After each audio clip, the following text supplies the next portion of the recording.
Hi, my name is Beverly Wright. I ran for State Representative Seat 21 against Brian Clem.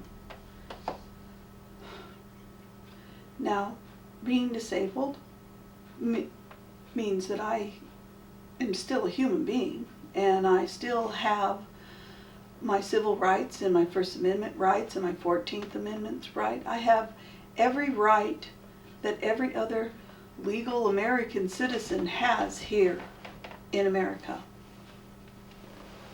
You see, I ran for office because I was trying to help my mother. My mother has Alzheimer's, 5th stage Alzheimer's, and I found out that there's a lot of people who go into these memory care facilities, and the one that my mother went into was abusing her terribly. And my mother now is suffering from failure to thrive. You see, Alzheimer's won't decay your body, but horrific care in memory care facilities that are not actually subjected to the same laws that a nursing home, a care facility, a hospital, even the paramedics go by laws that the Attorney General governs over. But there are several places that fall under the crack. And one of those things is these memory care facilities. I spoke with the Attorney Generals and they said they have no laws. And when we speak to the police about the abuse, they say, well, the people who are working there are like 2 votes. And the client has no vote because, well, what do they know? They have a memory problem.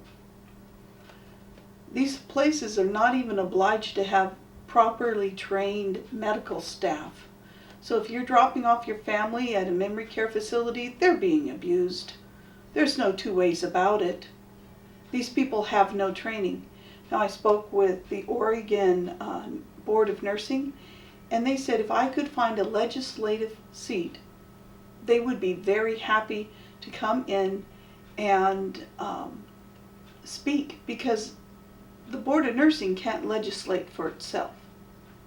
But they can tell you exactly all of the places that have fallen between the cracks and are making an awful lot of money and allowed to literally kill our people off.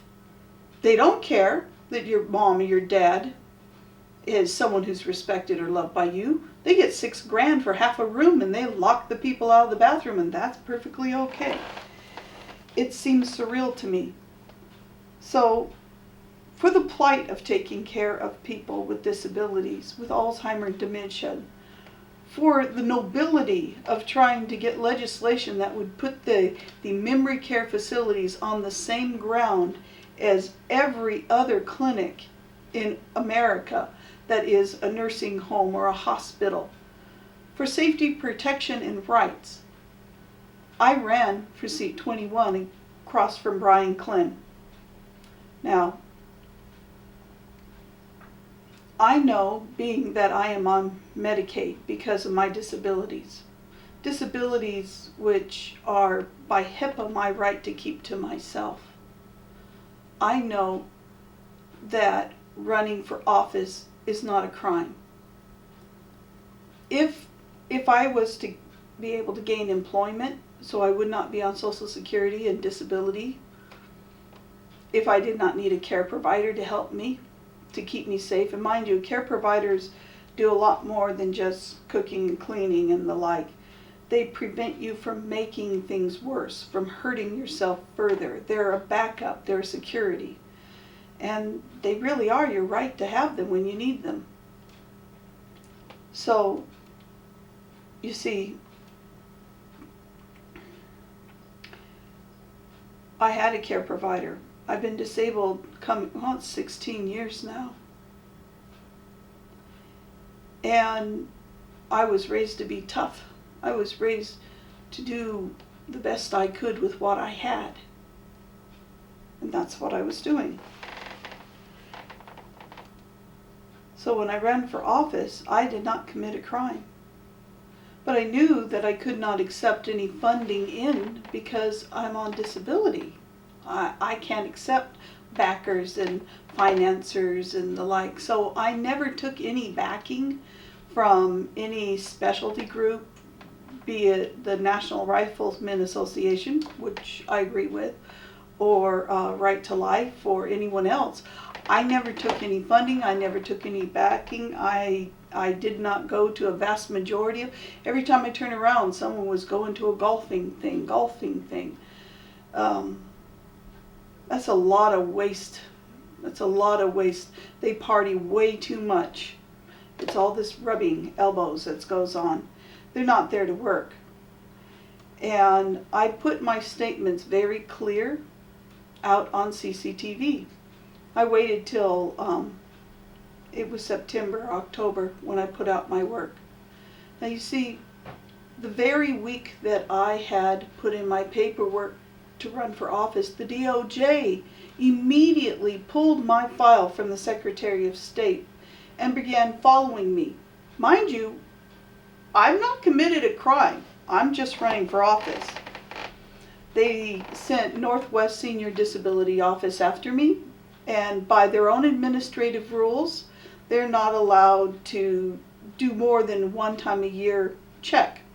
Come out, evaluate you. Has your disability changed? No. Are you taking medicines? How are you doing? My hours have remained the same for years. Just 8 years recently for this piece, and prior to that, I actually had my daughters helping me, but daughters grow up and move away. So without their care, I needed more assistance, which is why I went back onto the program for care. Now, when you think about that, my hours have never changed and I committed no crime. So why are they pursuing me? Why is it that the DOJ can go to Northwest Senior and say, hey, we have an opinion about this person who's running for office. We don't think she's disabled. They never asked what my disabilities were. They never requested, hey, Bev, would you like to do a reevaluation of your medical? No, they don't want to know what my disabilities are. And that is extremely unfair, and it's illegal. So instead, they've spent taxpayer dollars to large amounts. I couldn't begin to tell you how many hundreds of thousands this is, following me for nearly a year, filming me, photographing me, getting Northwest Senior to call and lie to me saying that my Lifeline device wasn't working and that Lifeline had called them and they wanted to see if I was home. Lifeline, I contacted them. They do no such thing. They never called them. They just lied. They sent Social Security after me, and Social Security first came out with the whole idea of, oh, we're going to get you and your little dog too, kind of attitude. And I said, I don't know why all of a sudden in 15 years at that point, you're suddenly coming after me. Why? And this woman began touting how they were going to get me, and they were going to drag me through every possible thing they could to make me do A, B, C, and D. And I said, I have nothing to hide. Just send me your paper, I'll sign it off. Go ask my doctor. I'm not qualified to diagnose me. That's my doctor's job. And I mean doctors, I have a lot of them. So they did. A couple months later, I get a letter in the mail saying that, oh yes, Bev, right, you are fully disabled. And yeah, we're not going to interfere with your disability check. Then I get a phone call from someone who's in charge down there who apologized to me. She told me that they never should have come after me. They never should have asked me. And from this day forward, they will never do anything to interfere with what I'm doing. That if I got a job, just let them know and they'll reduce the amount, or maybe they'll hold my amount, but the moment that I find that it can no longer work, they'll give it all right back to me, because there is in no terms, no uncertain terms, I am permanently disabled. And they support and think it's a good idea that if someone with a disability goes to work and earns some money, well, that's a good thing. That means that you're paying part of your way regardless. And there's no crime in trying to obtain employment when you are disabled. There is no crime in running for office. There is no fraud in having a disability. If they have a qualm with my disability, they need to speak with my doctors. If my doctors are telling you I'm disabled, then I am. Get off my back. And if my civil rights say I have every right and privilege to run for office, then the Secretary of State has no business handing off my record to the DOJ, and the DOJ has no right using my disability with discrimination against me and malicious prosecution. It has literally come to that. They have pursued me at every turn. They followed my family. They've taken security camera. It is completely surreal what the DOJ can do, because there's no one who's willing to stop them. And on the opinion only of the DOJ, the headhunter they have through Medicaid fraud, I mean, it's a headhunter. This person, here tells she's a female, has taken it absolutely personal and is hostile towards me, though she's never met me, never spoke with me. No one's ever asked me what was going on. And at every turn, they've prevented me from my right and due process. So here's where it gets interesting. I went to some things that I was asked to go to. Statesman Journal insisted that I went out to do a news article with Brian Clem. CCTV kept calling me, Bev, do it. We're filming Brian Clem. We want you to counter him. I wasn't going to do it. They called back, and finally I said, okay, for you guys, I'll go in. I wasn't really trying to pursue the office. I was just trying to get to the people who make laws and say, hey, there ought to be a law that protects people with Alzheimer's. I never took funding in. Northwest Senior insisted that they sent out a letter to me. I wasn't going to go to their gathering. And CCTV called me up and says, you gotta go. We're filming everyone. We're filming all the candidates. Please come to this one thing. So the 3 things I went to, I was requested to go to. 2 by CCTV and 1 by Statesman Journal. That's all the more in the way of political. Oh, and the Women's Republican group, they asked me to come and speak, so I did that. But you need to understand, that's it. And I took 36% of the votes. The only thing I did, which did not cost any money, did not have any backers for, is hobby that I've had for 9 years, is I produce television shows on Capital Community Television. I do. It's a hobby. My doctor was in support of it. I sit at a desk and do click, click, click, it's a mouse thing. I could sit here and play on a computer all day long, or I could sit at CCTV and actually do something that helps. Programs that had to do with the Marion County Dog Shelter, getting the puppies, adopted, or deep relaxation, deep meditation, different little videos that were soft. I did some Christmas things. That's the kind of person I am. But I took that skill and I went to CCTV and I put down my First Amendment right, my political point of views. And I'm not looking for anyone to accept, reject, or agree or disagree with my political opinion. That's not the point. The point to everything that I'm doing is that I'm trying to make this a better place, a safer place, and I have a legal right to pursue that.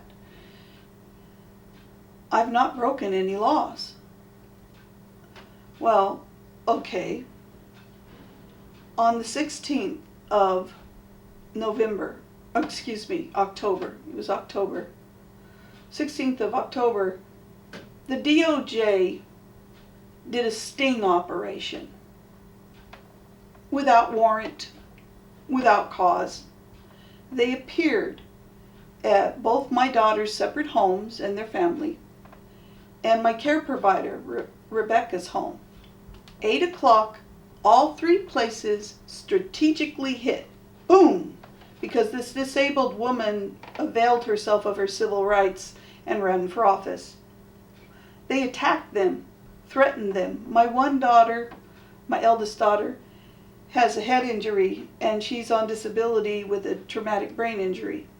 She cannot legally sign for herself. Her husband does that. She cannot read, she cannot write, she has short-term memory. There's several things going on with her because of a car accident we were in and she injured her head. The woman there was trying to force her to write a letter against me, but my daughter can't write. And when she broke her into tears and had her upset because she didn't understand why she was expecting her to say things about her mother or write things down, she didn't understand what she wanted. The woman wrote out what she wanted and then forced my daughter to mark the page because my daughter doesn't have a signature. She doesn't write her name. She doesn't know how to write her name. She did it in mimicry in school, but nowadays it's completely just scribble. It's just sort of she gets the R part and the rest is sort of wiggly. She doesn't write. It's a mark. With Rebecca Long, who was my care provider, they literally came to the door demanding to talk to her about me, threatening her. And she said, "I'm sorry, I can't deal with this. I have to go to my client. She has a medical appointment." Well, it was a dental appointment. And he said, "This is more important," and pushed her back to go into her house. He was surprised she had a husband who happened to be there because of the shifts he works. That's how good their research on us. She didn't even have he did not even have her married name of Long. So that was horrible. And then they appeared at my youngest daughter's home. And she is a little savvy because she doesn't have the head injury of my one daughter, and she looked at him and said, "Is this because Mom's running for office?" And the guy said, "Well, it's a red flag." Red flag, really a red flag. And Pearl says, "How is it a red flag?" And he said, "Well, if Beverly was really disabled, she couldn't run for office. Since she is running for office, we know she's not disabled. Therefore, it's Medicaid fraud." Oh, and the DOJ, mind you, is talking here. "We've seen everything she's produced at CCTV, and we hate it." They went down to CCTV. They interrogated everyone who's there. They took film from everyone who's there.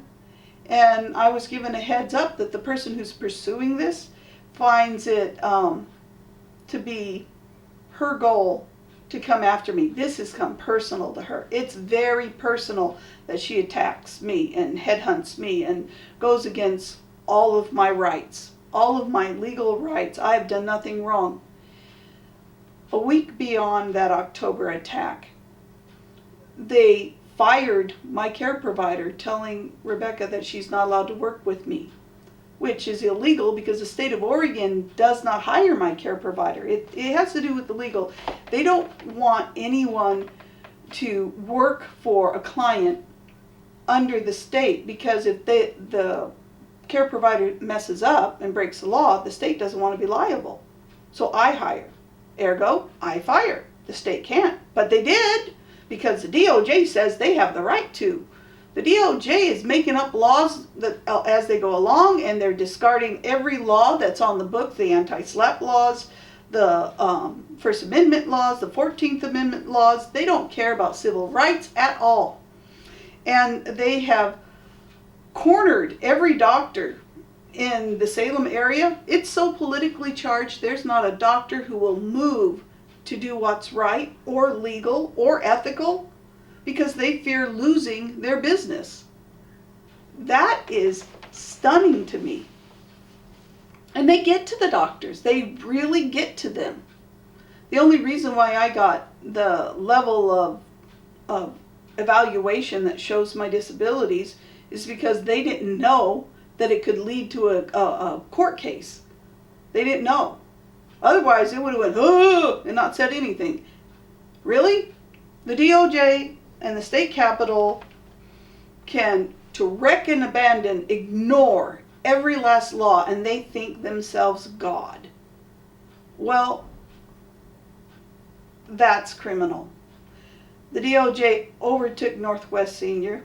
The DOJ shoved aside the Attorney General. The DOJ also went so far as to use the DHS.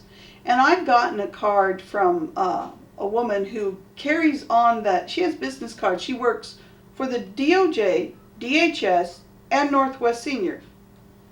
How is that possible? Because they blurred the lines. There are no separate entities, and there is no one that will stop the Department of Justice from breaking every law and doing as they please, based on the opinion of the DOJ. Their opinion, not facts, not due process, not the law. Their opinion of I'm not disabled. They fired my worker. They blocked me from my hours. They canceled not once but 3 times, blocked me from going to administrative hearings. I even hired an attorney, Lynn Hindler, to protect me and to get my hours back. Yeah, they made my case moot because they knew that I was going to get a judgment. So Northwest Senior and Disability Services pulled out at the last minute, said it was moot, didn't want to pursue it, didn't want to have a judge in the administrative find out that they broke the law, and without conferring with me, my attorney let that thing slide. So I get this letter saying my case is moot, and I'm like, how is it moot? They gave me back my hours, then waited almost 6 weeks before they would actually talk to me about, oh yeah, you got your hours back, let's get you a care provider in your home. But then when they come out, they call me a special case. This is discrimination, mind you. The special case. They had me sign off a whole lot of forms that were release information form. That's illegal and it's discriminatory. They said that I'm not allowed to pick who works for me. That's discriminatory and it's illegal. Anyone else can pick whoever they want. They could find a friend, have them take the classes, which is like 3 or 4 hours, and get a number, and then they can come and be your care provider because you are the one who trains your care provider to your personal needs. But according to them, because I'm a special case, I am not allowed to hire privately anyone that I want. I'm the only client. I have to sit back and they're going to pick a group for me who will come in on a rotation. The only voice I have is that I don't want a male in my house. I don't want a man coming in and bathing me. The DOJ is having DHS oversee Northwest Senior Disability and having them break civil laws, having them discriminate against me, having them do everything in their power to prevent me from getting care. And damage is happening. My disabilities are increasing and my suffering is definitely real. And that's their whole point. They're punishing me for daring to speak the truth about what's going on up at the Capitol. I told the truth. And they have gone to every level of discrimination to attack me, my family, and to punish me, taking away my care provider and preventing me from seeing her. They went so far because there was a big deal about me not taking pain medication. It's not that I don't hurt. The problem is I have so many allergies to medication that there really isn't anything I can take that won't make me terribly ill. Neurontin gives me pancreatitis. Baclofen makes me throw up. Flexerol breaks out in hives and allergic reactions. So they keep throwing pills at me, but I can't take them. But I found something that actually works. A partial glass of wine or beer, it just takes the nerve pain edge off. Just enough. 3-4 times a month, just enough. Why would I have to take pain medication that costs so much money? And doctors are nervous about writing the prescription because the insurance company, let's just face it, the insurance companies are the ones who are ruling the world. And the insurance companies do not want to pay for the pain medication. And so they put the poor doctors on the ropes that if they write the prescription, they're going to get busted on it. So it's very hard to find a doctor who's going to give you pain medication for the rest of your life, and pain medication causes far more problems than that. So a simple little half glass of red wine when I hurt, or a half glass of beer when I'm really not feeling good, when it spikes, takes care of it. I had a doctor he wrote a prescription to the court to give me my right back, because I never had due process in any of this. I never had the police come out and say, hey, it seems you're being accused of a crime. What's your side of it? You know, they never arrested me or anything. They claim that they said that I had to go into the court on January 23rd, 2015. I did. I have no idea exactly what went on in there, except they took Rebecca, who is my care provider, who is a family member. She's my daughter's aunt. I've been there since she was born. She's family. She's important. They took her away from me, and it wasn't enough that they blocked me. The reason they blocked her from me was because they didn't want us talking. Even though half of October, all of November, all of December, and most of January, we'd been talking the whole time about all these criminal actions that the DOJ was taking. The state capitol got started, all because I ran against Brian Clem. You know, heir apparent to Peter Courtney's seat, Brian Clem. I'm going through all of this so he can have his seat. Wow. They have no souls up at the state capitol. They don't care what the law is. And here it is, mid-July, and I've never, ever had due process to stand before a judge. They keep putting it as status hearings. When they found out that I took alcohol instead of pain medication, the DOJ and their little district attorney made sure to take that away from me, my legal right to ease the pain away from me, knowing I'm allergic to the other stuff. And they took Rebecca away from me, not because there was a point to it, except that she, as a family member, continued to care for me, even though they fired her illegally in the third week of October and refused her last check. Now, they want me up on felony charges, and the felony charges is they claim this is Medicaid fraud. So every time I signed Rebecca's paycheck for the hours she put in, that's Medicaid fraud, because they have buyer's remorse. They think that you can go back 2 years. They believe that for the last 2 years, every time I signed her check, I was stealing, because I'm not disabled. I ran for office. They never, ever asked. They kept saying, she's a quadriplegic, but we see her walking. My doctor calls it partial quad. Partial quad as in PQ. Partial quad leads to full quad. Now, here's the thing. A partial quad is, I've had spinal cord injury, and it's leading towards full quad.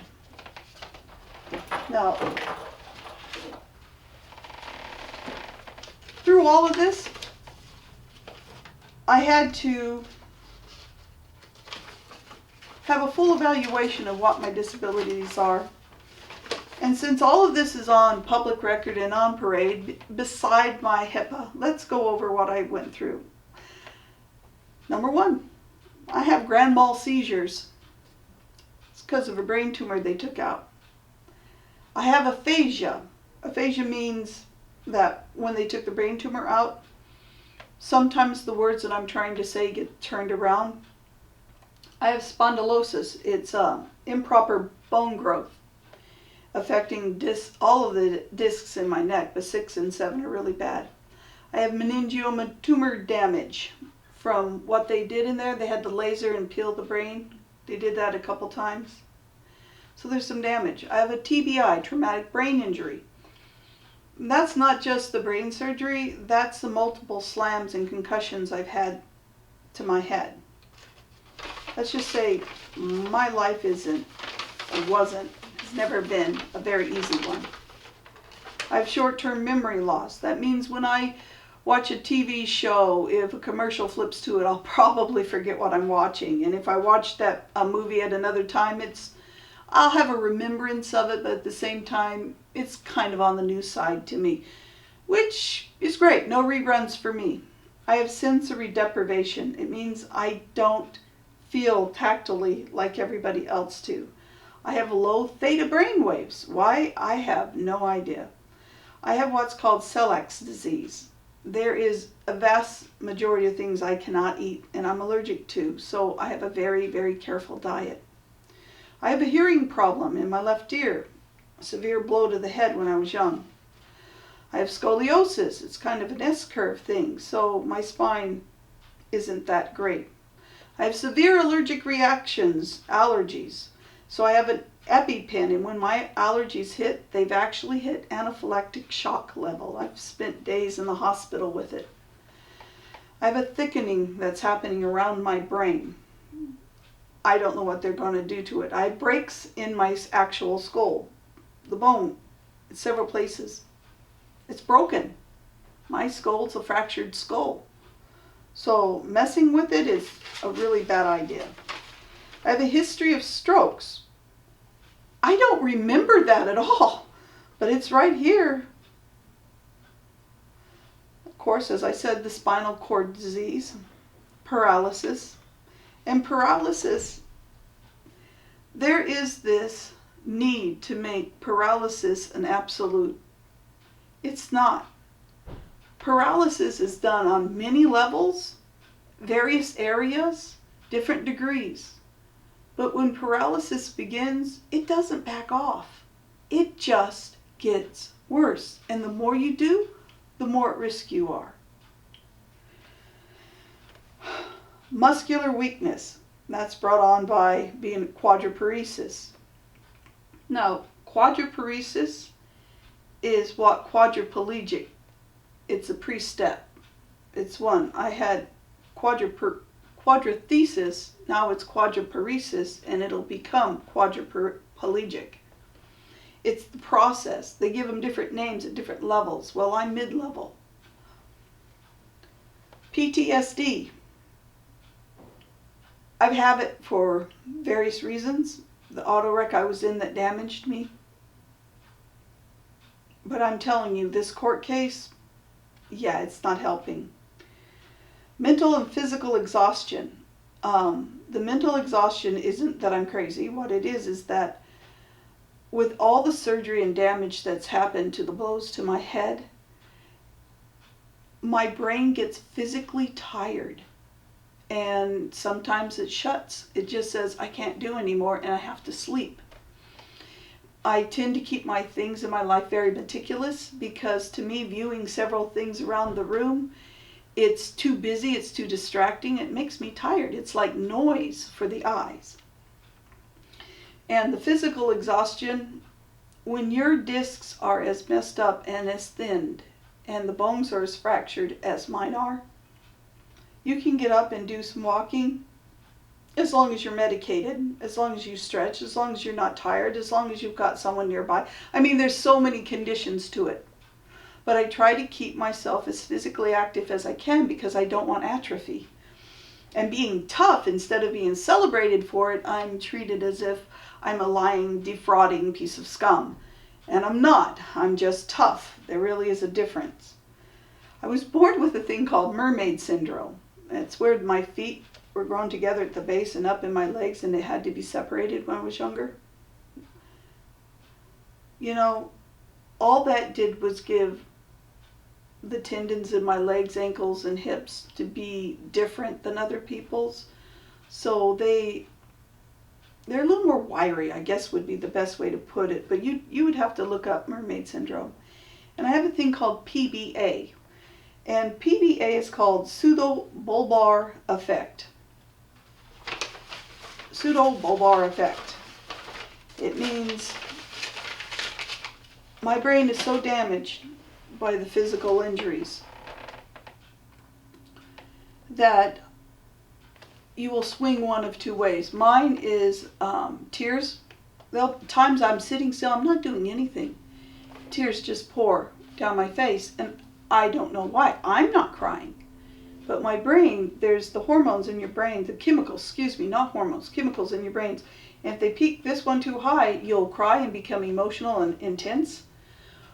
Or you go the other way and you have out of place laughing, sort of, you've seen warmongers and tyrants and such, and like the Joker's on Batman, he'll go into that whole laughter thing, laughing out of place. It's a head injury thing. There's a lot of people in this world who laugh unusually, and it's a head injury. It's PBA. Or the tears and the erratic behavior, it's the head. And there is a wonderful medication that doesn't have I can take this medication and it does not have side effects. It brings you back down to just being you. And that's really kind of important. So when you look at all of these various disabilities, it's very clear I am disabled and that I have not done anything wrong. However, the DOJ has, the courts have, and that needs to stop. So I'm telling you all of this because I really need your help. I need to put a stop to what's going on. I need fundraising to happen in my behest, or behalf, I guess I should say, to stop what's going on. I've not broken the law. And this is all based on an opinion of the DOJ without any facts to back it.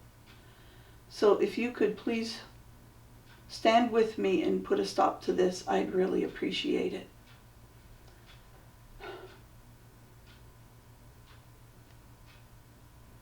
There's laws. I'm disabled. I didn't even win the seat. What is their problem, and why are they trying to send me, a grandmother of 7 who's fully disabled, to prison because of my political opinions? It's ridiculous, and it's so wrong and criminal.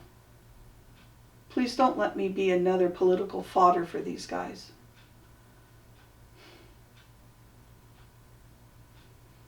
Please help me.